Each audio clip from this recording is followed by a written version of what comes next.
আচ্ছা, আজকের ক্লাসে আমরা যে টপিকটা নিয়ে ডিসকাশন করব দ্যাট বেসিক্যালি কল্ড ইপক্সিডেশন মানে অ্যালকিনকে ইপক্সাইডে কনভার্ট করব। তাহলে একটা জেনারেল স্ট্রাকচার অফ অ্যালকিন হচ্ছে এইটা। একে কি করব না ইপক্সাইড মানে 3 member ring with a oxygen এরকমই একটা ইপক্সাইডে কনভার্ট করব। তো this reaction also belongs to the class of electrophilic addition to CC double bond.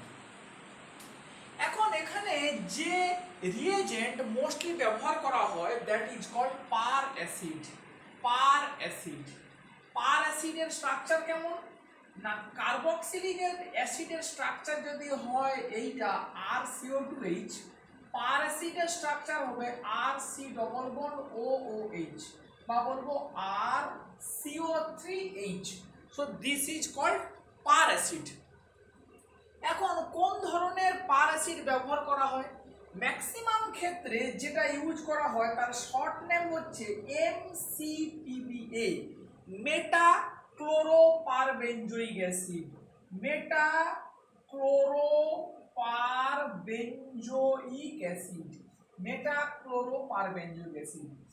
Benzoic অ্যাসিডের স্ট্রাকচারটা কি হচ্ছে এইটা COOH, মেটা ক্লোরোপারবেঞ্জোইক অ্যাসিডের স্ট্রাকচার হবে C ডবল বন্ড OOH। এই মেটা পজিশনে কি আছে, একটা ক্লোরিন আছে। তাহলে ম্যাক্সিমাম ক্ষেত্রে এরকমই একটা অ্যালকিনকে যদি ইপক্সাইড করতে হয় আমরা MCPBA এই রিয়েজেন্টটা ম্যাক্সিমাম ক্ষেত্রে ব্যবহার করা হয়। কোনো কোনো ক্ষেত্রে পারবেঞ্জোইক অ্যাসিড মানে PHCO3H বা পার অ্যাসিটিক অ্যাসিড CH3CO3H এই ধরনের অ্যাসিডও ব্যবহার করা হয়ে থাকে। তাহলে মেন কথাটা কি না, মেন কথাটা হচ্ছে যে আমাদের একটা পার অ্যাসিড নিতে হবে। এখন প্রথম কথা হচ্ছে যে এই রিঅ্যাকশনের মেকানিজমটা কি। এই রিঅ্যাকশনের মেকানিজম বোঝার জন্য প্রথমে যে জিনিসটা ক্লিয়ার করতে হবে, জেনারেল স্ট্রাকচার অফ পার অ্যাসিডের এই স্ট্রাকচারটা। এই অ্যাসিডের এই অক্সিজেনটাই কিন্তু ইলেকট্রোফাইল বা ইলেকট্রোফিলিক। এই অক্সিজেনটা এইটা কিন্তু নয়। ওই অক্সিজেনটা যে হাইড্রোজেনের পাশে আছে দ্যাট অক্সিজেন ইজ ইলেকট্রোফিলিক। এখন রিঅ্যাকশন মেকানিজমটাকে এইভাবে ড্র করা যায়। এরকম একটা অ্যালকিনের স্ট্রাকচার আমরা ড্র করলাম।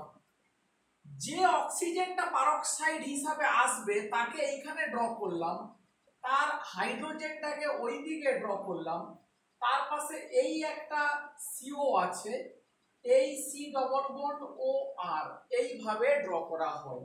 মানে এই অক্সিজেনটা এটার গায়ে এখান থেকে এই Hটা এই OCOR এইভাবে ড্র করা হলো। এইভাবে ড্র করে এটা 5-6 বার না প্র্যাকটিস করলে কিন্তু পারবি না, ভুল হয়ে যাবে। এবারে কি হয়, এই পাই ক্লাউডটা মনে করে এ পাশ থেকে খুলে অক্সিজেন অ্যাটাক করলো। তার মানে এই কার্বনটা এই উপরের কার্বনটা নেগেটিভ চার্জড হয়ে এই অক্সিজেনটাতে অ্যাটাক করলো। তখন এই বন্ডটা কি হবে, এখানে অ্যাটাক করবে, এই CO বন্ডটা খুলে H প্লাস কে নেবে, তখন এই বন্ডটা ভেঙে কি হবে O মাইনাস, আর এই যে Cটা তখন কি হয়ে গেছে C প্লাস, এইখানে অ্যাটাক করে দিল। তাহলে এই আমাদের নরমাল মেকানিজম। তাহলে এইখানটাতে আমরা যদি একটা ট্রানজিশন স্টেট ড্র করতে চাই তাহলে এইভাবে ড্র করব যে এই অক্সিজেনটাকে রাখলাম, এই বন্ডটা কি করছে না পার্সিয়ালি ব্রেক করছে, এই বন্ডটা পার্সিয়ালি তৈরি হচ্ছে, এটাও পার্সিয়ালি তৈরি হচ্ছে। এই বন্ডটা পার্সিয়ালি ব্রেক করছে, এইখানে C আছে, এইটা পার্সিয়াল ডবল বন্ড তৈরি হচ্ছে, এই আর এই অক্সিজেন এটা পার্সিয়ালি ব্রেক করছে, এখানে H এটা ব্রেক করছে, এইটা তৈরি হচ্ছে। এই আমাদের গেল গিয়ে ট্রানজিশন স্টেট। এবারে কি হয়, এইটা ব্রেক করে যায়, এইটা ব্রেক করে যায়, এইটা ব্রেক করে যায়। So you will get this type of epoxide structure. আর এইটার কি ফেট হয় না এইটা সি ডবল বন্ড ও আর এটা হয়ে যাবে OH, মানে this will become as carboxylic acid. তাহলে পার অ্যাসিডের একটা অক্সিজেন অ্যালকিনে এইভাবে কি করলো দুটো কার্বনের সাথে একসাথে জুড়ে গেল, জুড়ে গিয়ে কি হলো না এরকম একটা 3 মেম্বার রিং উইথ অক্সিজেন তৈরি হলো which is called ইপক্সাইড। এবারে প্রথম যে কোশ্চেনটা যে এই রিঅ্যাকশনের রেট ডিপেন্ড করবে কার উপরে। প্রথম কথা হচ্ছে যে pi cloud density of the alkyne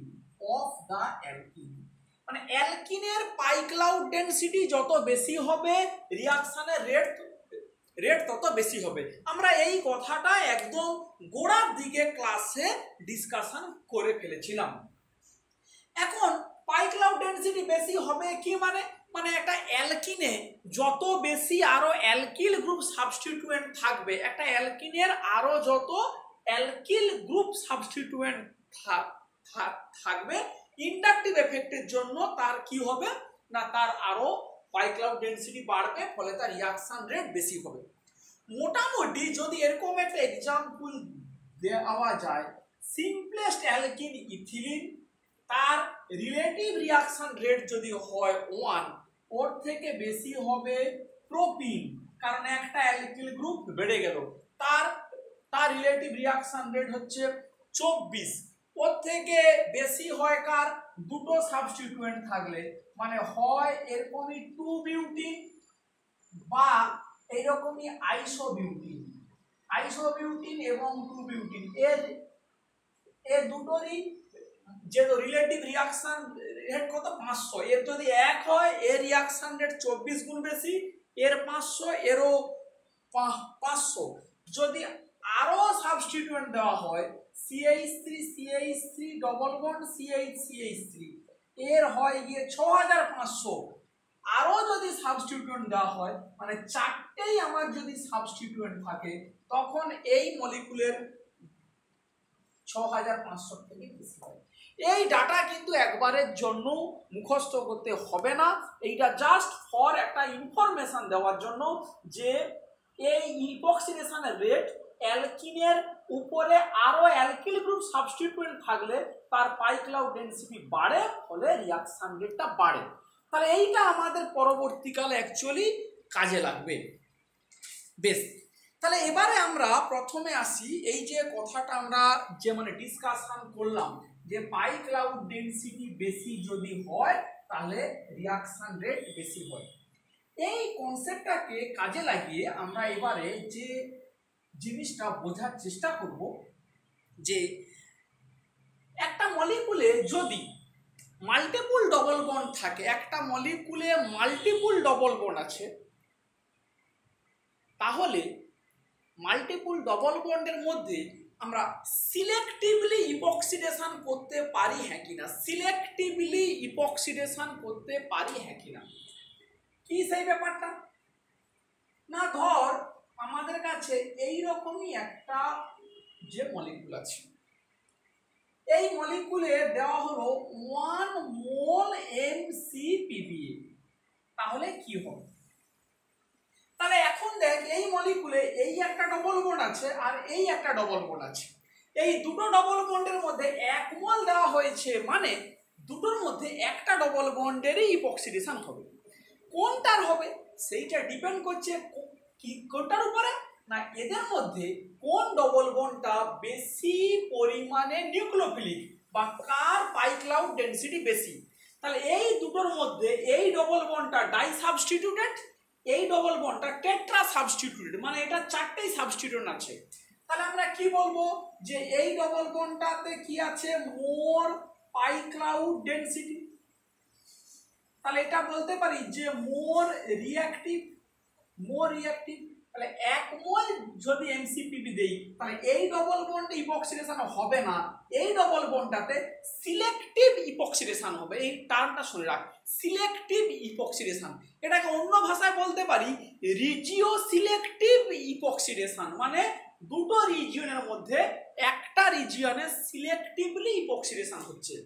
এবারে একটু বড় হয়েছিস, শুধু ইপক্সাইডের স্ট্রাকচার এরকম করে না লিখে অ্যাকচুয়ালি এখানে একটু স্টিরিওকেমিস্ট্রি দেখানো উচিত, হয় ওপর থেকে বা নিচের থেকে হবে। যদি নিচের দিক থেকে ইপক্সিডেশনটাকে করিস তাহলে এই দুটো মিথাইল যাবে কোন দিকে, ওপরের দিকে। আর কেউ যদি দেখাস যে আমার ইপক্সিডেশনটা হবে ওপরের দিক থেকে, তাহলে এই দুটো মিথাইল কোথায় যাবে না নিচের দিকে। তাহলে এইভাবে আমরা স্ট্রাকচারটা ড্র করতে পারি, হয় এটা বা এটা দিয়ে আমরা বলতে পারি। এরকমই একটা বক্তব্য আছে। আরো একটা আমরা যদি এক্সাম্পল নিই, যে ধর এরকমই একটা মলিকিউল আছে, এই এরকম একটা মলিকিউলে 3টে ডবল বন্ড আছে।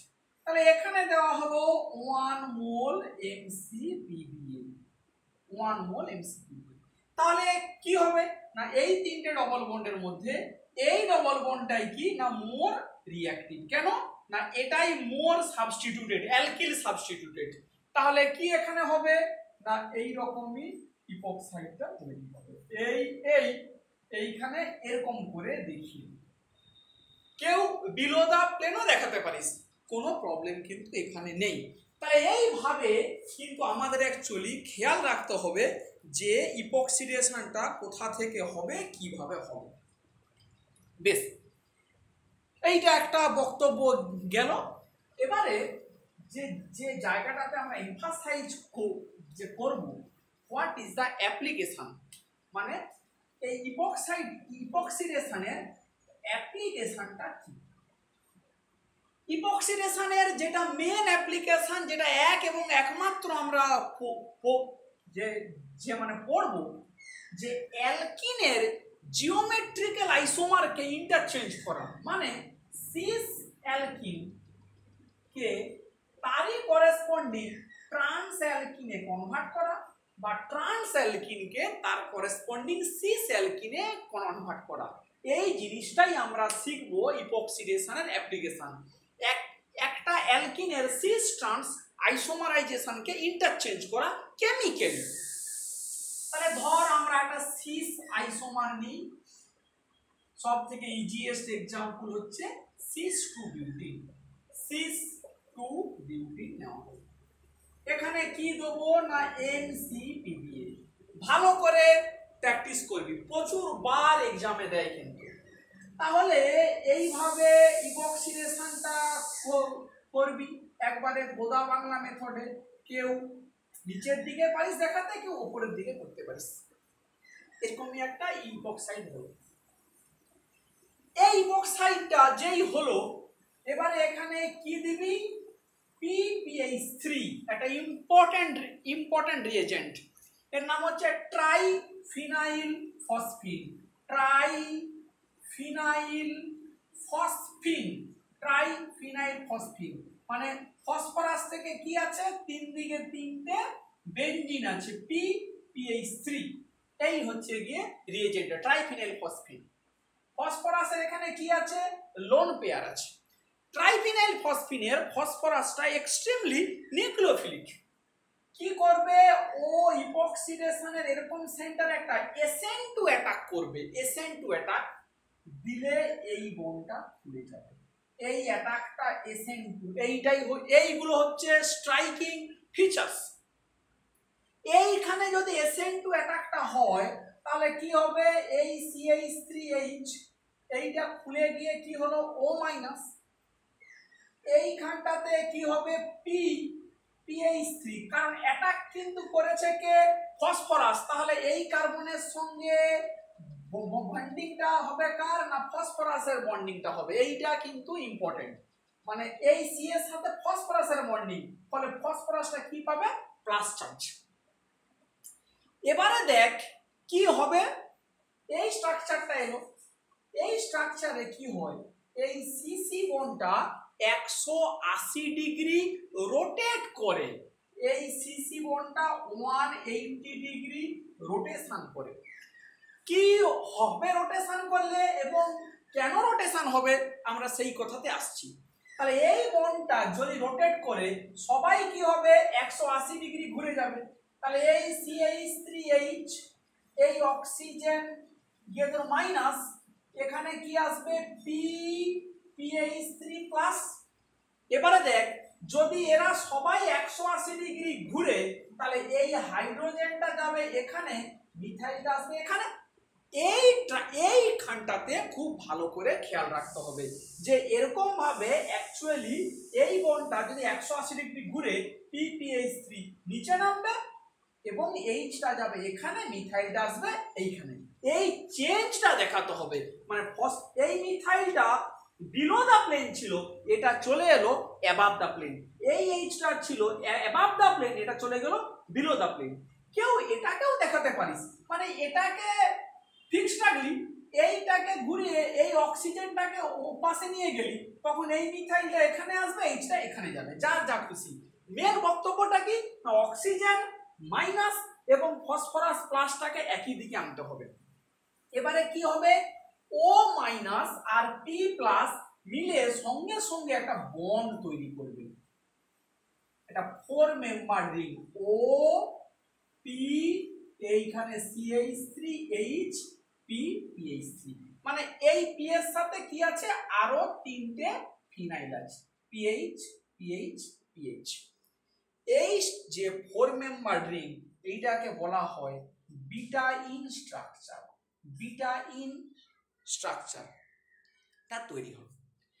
এবারে কি হয় না দেখ এইভাবে এই বন্ডটা ব্রেক করে, এই বন্ডটা এখানে অ্যাটাক করলো, এটা এখানে অ্যাটাক করলো, তাহলে ফসফরাসের জন্য অক্সিজেনের কি হবে একটা ডবল বন্ড তৈরি হবে, আর এই কার্বন কার্বন কি হবে একটা ডবল বন্ড হবে তৈরি।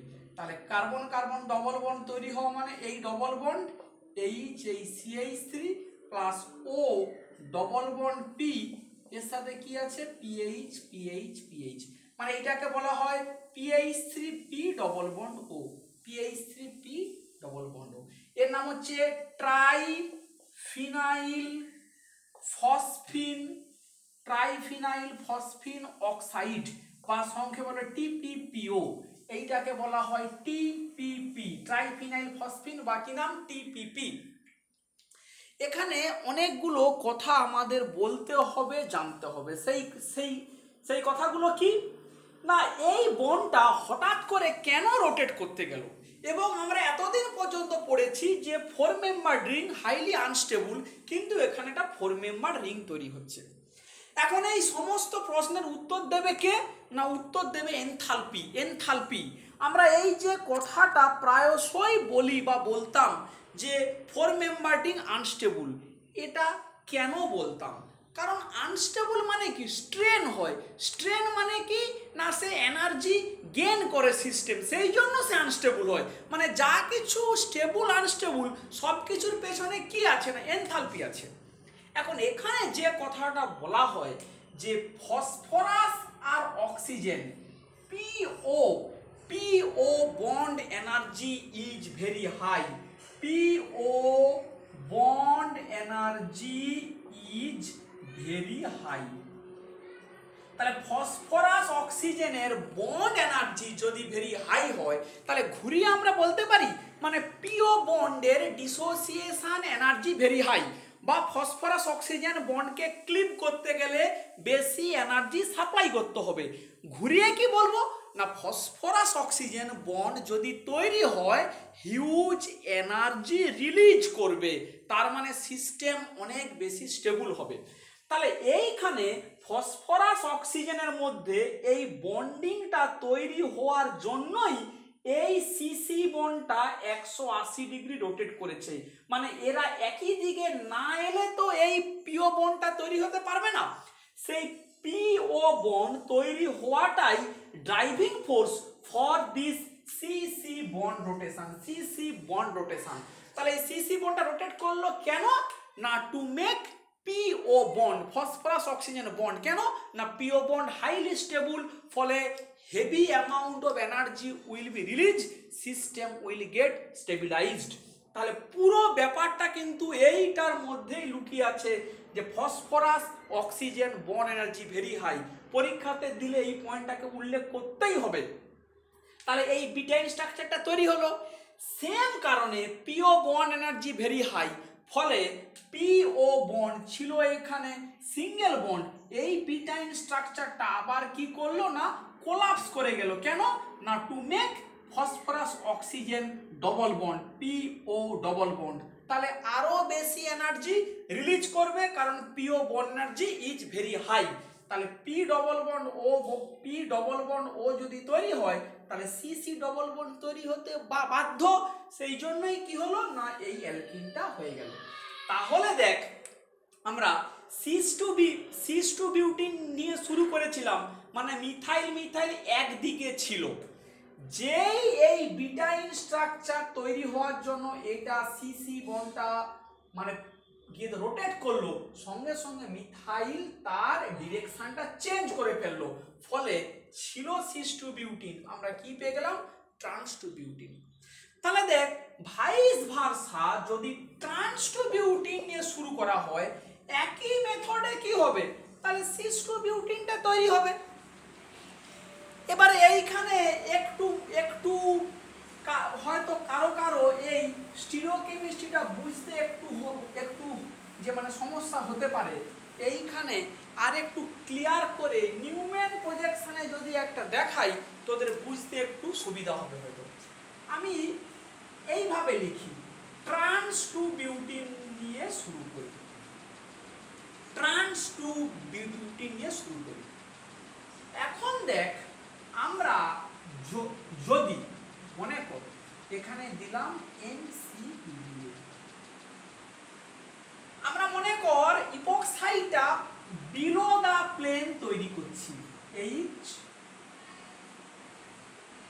CH3H, তার মানে এই অক্সিজেন এই ইপক্সাইডটা হবে তৈরি মানে প্লেনের নিচের দিকে আছে।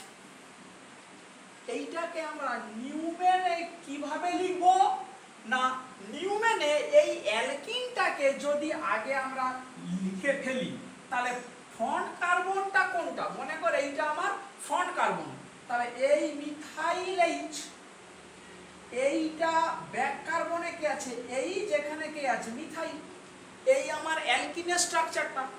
এখানে যদি বিলো দা প্লেন ইপক্সিডেশন হয় CH3H, এই CH3, এই ফ্রন্ট কার্বন থেকে ব্যাক কার্বনের মধ্যে অক্সিজেন, এই রকমই একটা স্ট্রাকচার আমরা ড্র করতে পারি। কেউ মানে অ্যাবাভ দা প্লেন ড্র করতে পারিস, তখন এরকম করে একটু বাঁকিয়ে লিখবি, তখন ফ্রন্ট কার্বনে এই মিথাইল H, এখানে H এই মিথাইল, এই ফ্রন্ট কার্বন থেকে এই ব্যাক কার্বনে অক্সিজেন, এই আমার ইপক্সাইডটা তৈরি হয়ে গেল। এবারে PPH3 তোর খুশি মতো কি মনে করে ফ্রন্ট কার্বনে অ্যাটাক করালি, তাহলে ফ্রন্ট কার্বনের এই বন্ডটা ভেঙে গেল। এটা যদি ভেঙে যায় তাহলে ফ্রন্ট কার্বনে SN2 ফ্রন্ট কার্বনের কি হবে না ইনভার্সন হবে, যেমন শিখেছিস। তাহলে এই মিথাইল H, এই PPH3 প্লাস, এইখানে থাকবে অক্সিজেন মাইনাস এই H এই CH3, এইটা।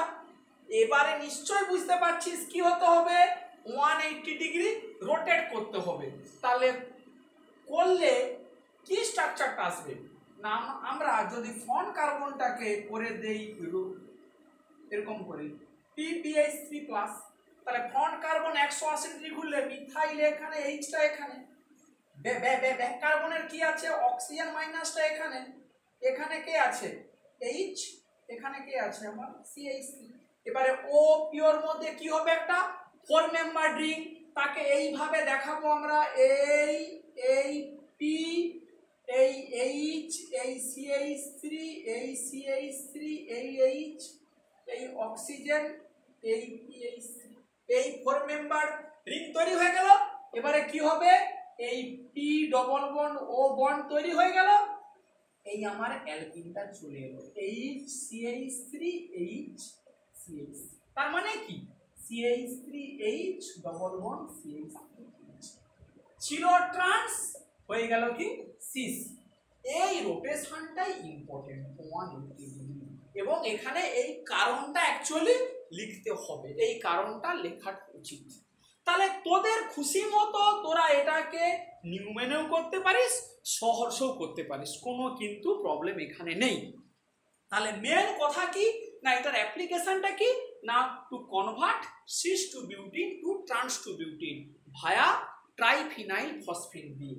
তাহলে পুরো লজিকটা কিন্তু আমরা ক্লিয়ার করে ফেললাম।